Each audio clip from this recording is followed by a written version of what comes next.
बिस्मिल्लाहिर्रहमानिर्रहीम जी। तो व्यूअर्स, हमारी ऑरेंज आइसक्रीम बिल्कुल बन के तैयार है। इसको एक दिन हो गया है। हम इसको अब डिश आउट करके आपको दिखाते हैं। ये देखिए, ये बिल्कुल फ्रीज़ हो गई है। इसको अब हम डिश आउट करते हैं। इसको ओवरनाइट हमने फ्रीज़र में रखा था। तो चलिए इसको अब निकालते हैं।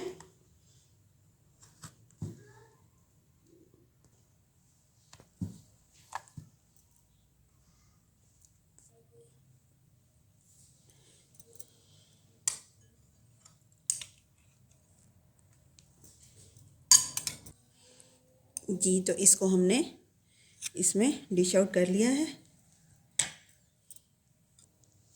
जी, तो व्यूअर्स जी, हमारी ऑरेंज आइसक्रीम बिल्कुल रेडी है। बहुत मज़े की बन के तैयार हुई है। तो देखा आपने कितनी आसानी से हम घर पे ही ऑरेंज आइसक्रीम आराम से बना सकते हैं।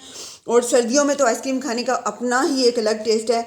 तो चलिए, मुझसे तो इंतज़ार नहीं हो रहा, मैं तो इसको खाने लगी हूँ। तो आप बनाइए और अपने बच्चों को भी खिलाइए और ख़ुद भी खाइए। तो इस मेरी वीडियो अगर आपको पसंद आई हो तो इसको लाइक ज़रूर कीजिएगा, अपनी दुआओं में याद रखिएगा।